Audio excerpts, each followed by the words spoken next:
Hello दोस्तों, स्वागत है आपका मेरे यूट्यूब चैनल में। तो आज हम आपको बताएंगे राम मंदिर के बारे में। राम मंदिर की पूरी कहानी स्टार्टिंग से एंड तक, कैसे लड़ाई हुई थी, क्या हुआ था, पूरी जानकारी आपको देंगे। तो बने रहिए हमारे वीडियो में। तो अभी तक आपने वीडियो को लाइक नहीं किया तो वीडियो को लाइक करें और चैनल को सब्सक्राइब करें ताकि आपको सारी डिटेल मिल सके। तो हम बात करेंगे कि भगवान राम की नगरी अयोध्या में 22 जनवरी को श्री राम मंदिर में रामलला की प्राण प्रतिष्ठा हो गई। अयोध्या में बना राम मंदिर भारत समेत दुनिया भर में फैले हिंदुओं के लिए आस्था का बड़ा केंद्र बनकर उभरेगा। आज जो भव्य राम मंदिर आकार ले रहा है, उसके पीछे दशकों तक चली लंबी कानूनी लड़ाई में अयोध्या में राम मंदिर का निर्माण का सफर काफी चुनौतियों से भरा रहा है। बाबरी विवाद, अदालतों से चली लंबी लड़ाई और फिर शीर्ष अदालत के फैसले के बाद राम मंदिर का निर्माण शुरू होना, और अब देशवासियों को जो 22 जनवरी का इंतजार था वो भी पूरा हो गया। अब हम बताएंगे इसके पुराने इतिहास के बारे में। तो बात करें 1528 में अयोध्या में राम जन्मभूमि पर मस्जिद बनने से विवाद शुरू हुआ था। तो आइए हम आपको इतिहास में लेकर चलते हैं। किस्सा है अपना ये 1526 में शुरू हुआ था। ये वो साल था जब मुगल शासक बाबर भारत आया था। 2 साल बाद बाबर के सूबेदार मीरा बाकी ने अयोध्या में एक मस्जिद बनवाई।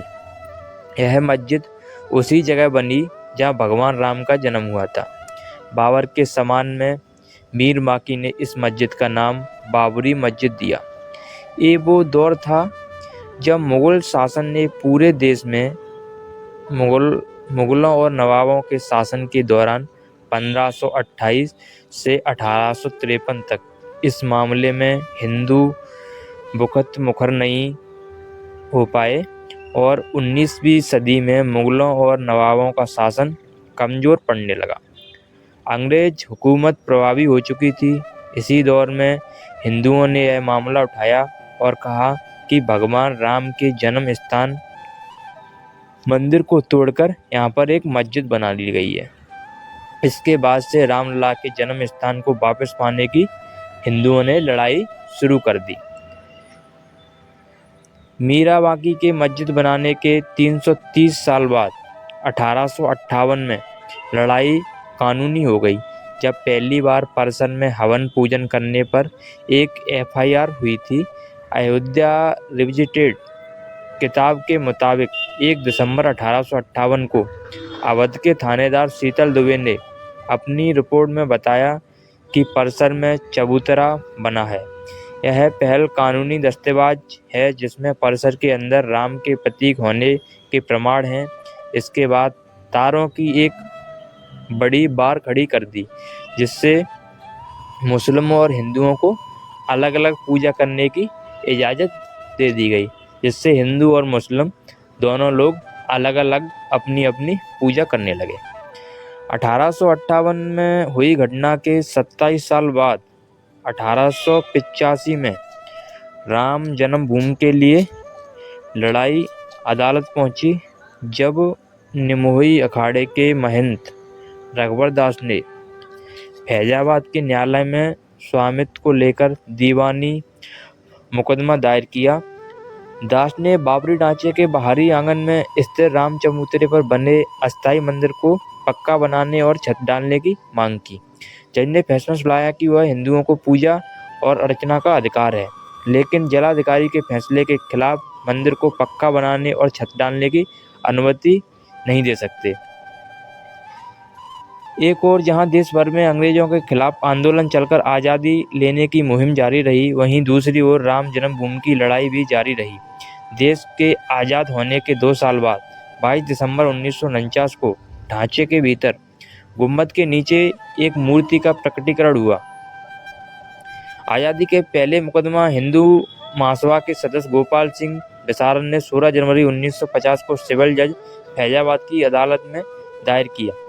विशारद ने ढांचे के मुख्य गुंबद के नीचे स्थित भगवान की प्रतिमाओं की पूजा अर्चना की मांग की। करीबन 11 महीने बाद 5 दिसंबर 1950 को ऐसी मांग करते हुए महंत रामचंद्र परमहंस ने सिविल जज के यह मुकदमा दाखिल किया। मुकदमे में दूसरे पक्ष को संबंधित स्थल पर पूजा अर्चना में बाधा डालने से रोकने की मांग रखी गई थी।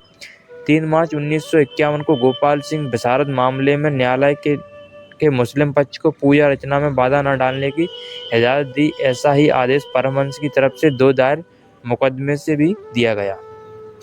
17 दिसंबर 1959 को रामचंद्र संप्रदाय की तरफ से निमोही अखाड़े के 6 व्यक्तियों ने मुकदमा दायर कर इस स्थान पर अपना दावा ठोका। साथ ही मांग रखी कि रिसीवर प्रियदत्त राम को हटाकर उन्हें पूजा अर्चना की अनुमति दी जाए। यह उनका अधिकार है। मुकदमों की कड़ी में एक और मुकदमा 18 दिसंबर 1961 को दर्ज किया गया। ये मुकदमा उत्तर प्रदेश के केंद्रीय मंत्री वक्फ बोर्ड ने दायर किया था। कहा कि जगह मुसलमानों की है, ढांचे को हिंदुओं से लेकर मुसलमानों को दे दिया जाए, ढांचे के अंदर से मूर्ति हटा दी जाए। ये मामला न्यायालय में चलता रहा। फैसलों की बात कर उसमें पहले राम काज के लिए हर कुछ और अदालतों की तरफ चलते रहे। बात 1982 की है कि वो साल था जब विश्व हिंदू परिषद ने रामकृष्ण और शिव के स्थानों पर मस्जिद को निर्माण को साजिश करार दिया, उनकी मूर्ति के लिए अभियान चलाने का ऐलान किया। 2 साल बाद 8 अप्रैल 1984 को दिल्ली में संत महात्माओं हिंदू नेताओं ने अयोध्या के श्री राम जन्मभूमि स्थल की मुक्ति और ताला खुलवाने को आंदोलन का फैसला किया। मुकदमों की बात हुई तो फिर कानूनी की लड़ाई की ओर चलते और बात फैसले की करते। एक फैसला फरवरी 1986 को आया जब फैजाबाद के जिला न्यायाधीश KM पांडे ने स्थानीय अधिवक्ता उमेश पांडे की अर्जी पर इस स्थल का ताला खोलने का आदेश दे दिया। फैसले के खिलाफ इलाहाबाद उच्च न्यायालय की लखनऊ खंडपीठ में दायर अपील खारिज हो गई। जनवरी 1989 में प्रयाग में कुंभ मेले के दौरान मंदिर निर्माण के लिए गांव-गांव शिला पूजन करने का फैसला हुआ। साथ ही 9 नवंबर 1989 को श्री राम जन्मभूमि स्थल पर मंदिर के शिलान्यास की घोषणा की गई। काफी विवाद और खींचतान के बाद तत्कालीन प्रधानमंत्री राजीव गांधी ने शिलान्यास और इजाजत दे दी। बिहार निवासी कामेश्वर चौपाल से संन्यास कर लिया गया। 1990 के दशक में आंदोलन तेज हो रहा था। इस बीच सितंबर 1990 को लाल कृष्ण आडवाणी रथ यात्रा लेकर निकले। इस यात्रा ने राम जन्मभूमि आंदोलन को और धार दे दी। देश की राजनीति तेजी से बदल रही थी। आडवाणी गिरफ्तार हुए। गिरफ्तारी के साथ केंद्र में सत्ता परिवर्तन भी हुआ। भाजपा के समर्थन से बनी जनता दल की सरकार गिर गई। कांग्रेस के समर्थन से चंद्रशेखर प्रधानमंत्री बने।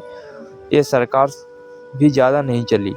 नए सिरे से चुनाव हुए और एक बार फिर केंद्र में कांग्रेस सत्ता आई और इन सबके बीच आई वो ऐतिहासिक तारीख जिसका जिक्र किए बिना ये किस्सा पूरा नहीं हो सका।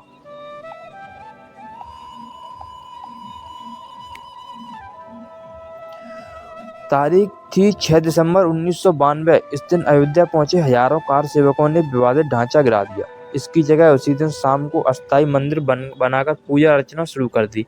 केंद्र की तत्कालीन PV नरसिम्हा राव सरकार ने राज्य की कल्याण सिंह सरकार सहित अन्य राज्यों की भाजपा सरकारों को भी बर्खास्त कर दिया। उत्तर प्रदेश सहित देश में कई जगह सांप्रदायिक हिंसा हुई जिससे उनके लोगों की मौत हो गई। अयोध्या में श्री राम जन्मभूमि थाना में ढांचा ध्वंस मामले में भाजपा के कई नेताओं समेत हजारों लोगों पर मुकदमा दर्ज करा दिया गया।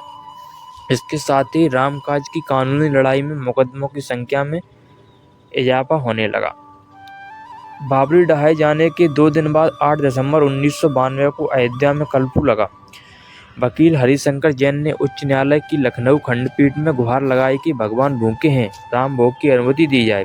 करीब 25 दिन बाद 1 जनवरी 1993 को न्यायाधीश हरिनाथ तिलहर ने दर्शन पूजन की अनुमति दे दी। 7 जनवरी 1993 को केंद्र सरकार ने ढांचे वाले स्थान पर कल्याण सिंह सरकार द्वारा न्यास को दी गई भूमि सहित यहाँ पर कुल 67 एकड़ भूमि का अधिग्रहण कर लिया गया।